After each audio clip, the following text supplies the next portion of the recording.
जब आप लोग पढ़ने बाहर भेजे गए और माताजी पिताजी मिलने आए, वो मैं वो इसलिए चाहती हूँ आप जरूर बताएं क्योंकि वो हर पीढ़ी के लिए आज भी बहुत रेलेवेंट है जी। तो वो जरूर मैं चाहती हूँ आप शेयर करें। अभी जिनका हम मैसेज सुन रहे थे प्रोफेसर नंद कुमार नीखरा जी, उनसे छोटे जयंत भैया जो हाई कोर्ट में लॉयर हैं, जबलपुर हाई कोर्ट में, और मैं, हम तीनों क्राइस्ट चर्च भेज दिए गए अंग्रेजी पढ़ने के लिए। जबलपुर। और जबलपुर का उस समय क्राइस्ट चर्च का जो स्कूल था वो इतना ख्याति नाम था कि पूरे मध्य प्रदेश में क्राइस्ट चर्च का बहुत बड़ा नाम था। हम तीनों को भी भेज दिया गया और ये सोच के कि अब ये बच्चे जो हैं यहाँ से निकल के, तो 7 दिन बाद जब हमारा पहला रविवार को माता पिता को मिलने की स्वतंत्रता थी, तो 7 दिन बाद मम्मी बाबूजी और हमारे बड़े भैया मदन मोहन भैया, तो जब अवसर आया और हम लोगों से कहा गया, तो हम लोगों को ये था कि आपको एक मीटिंग एरिया था क्राइस्ट चर्च में, आपको वहाँ पे बच्चों को अपने पेरेंट्स के साथ मिलने की आज़ादी थी, स्वतंत्रता थी, और 5 से 7 बजे के बीच पे आप अपने बच्चों से मिल सकते थे। तो हम लोग बिल्कुल टाई वाई लगा के, क्योंकि अभी तो हम एक हफ्ते में सब असर हो गया, और नॉटी बॉय शूज़ जो बाटा के होते थे, और हमारा ग्रीन कलर का ब्लेज़र हुआ करता था जिस पे स्ट्राइप वाली हमारी टाई होती थी, तो वो मुझे बड़ी, और वाइट पैंट है, तो उसमें हम बिल्कुल सज बज के तीनों भाई खड़े थे, और बिल्कुल एकदम मतलब इम्प्रेस करना था मुझे मम्मी बाबू जी को कि अब मैं स्वावलंबी हो गया हूँ और अब मतलब मैं बदल चुका हूँ।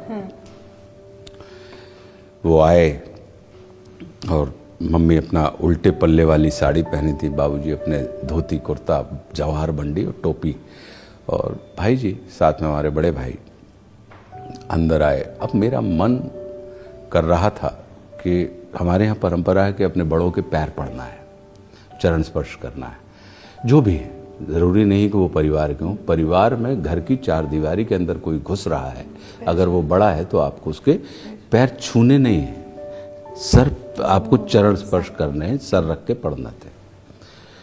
तो अब लेकिन स्कूल का सिस्टम ये था कि आप मतलब you have to behave like a civilian, मतलब अब आप मतलब ये जो चीज़ें हैं ये, तो अंदर घुसे, हम तीनों भाई लाइन में खड़े हुए थे, तो अचानक हम वहीं से अपने good morning, good evening mummy, good evening बाबूजी करके, तो बाबूजी ने मेरी तरफ देखा यूँ, और उन्होंने गुड इवनिंग का जवाब भी दिया।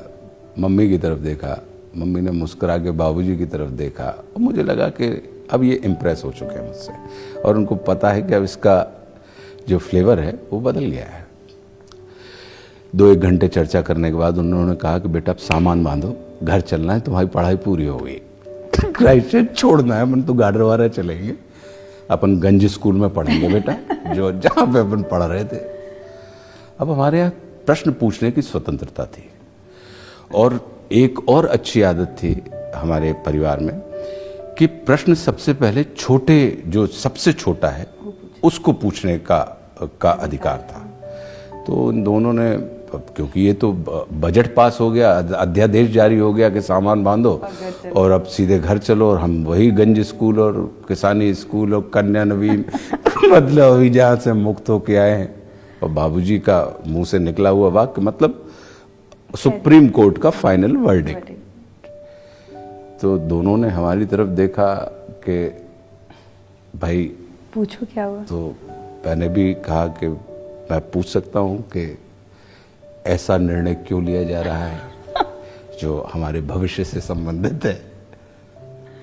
तो बाबूजी ने बहुत स्नेह से देखा और बोले, बेटा हमने तुमको स्कूल में नई चीज सीखने भेजा था, पुरानी चीजें भूलने नहीं भेजा था।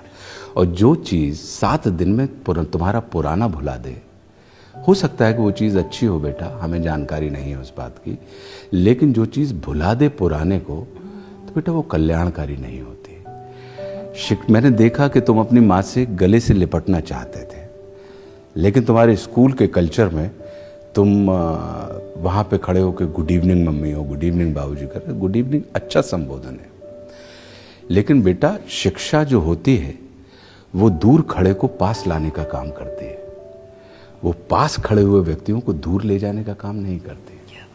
शिक्षा बेटा अमित्र को मित्र बनाने के लिए होती है, मित्र को अमित्र बनाने के लिए नहीं होती। और आज मुझे स्कूल और विद्यालय में अंतर समझ में आ गया कि स्कूलों में व्यक्ति को साक्षर बनाया जाता है और विद्यालयों में व्यक्ति को शिक्षित किया जाता है। तो बेटा मैं ग्रामीण परिवेश का व्यक्ति हूँ, मुझे नहीं पता कि साक्षरता कितनी कल्याणकारी है कितनी नहीं है। मैं चाहता हूँ, मुझे ये पता है कि शिक्षा निश्चित रूप से कल्याणकारी है। मैं नहीं चाहता कि तुम असंवेदनशील साक्षर व्यक्ति के रूप में जाने जाओ। मेरे लिए एक संवेदनशील निरक्षर व्यक्ति अधिक महत्वपूर्ण होगा।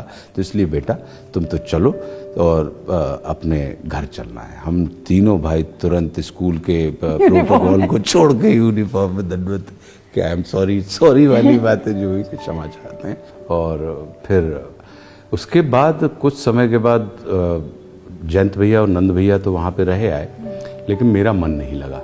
अच्छा। और मैं वापस आ गया कुछ समय के बाद, कुछ वर्षों के बाद। और फिर उसके बाद फिर हम अहमदाबाद चले गए। अच्छा। तो वहाँ पे ये मुझे नहीं पता। हाँ, तो एक वर्ष मेरा एजुकेशन अहमदाबाद में हुआ। अच्छा। तो फिर गाडरवारा आ गए लौट के।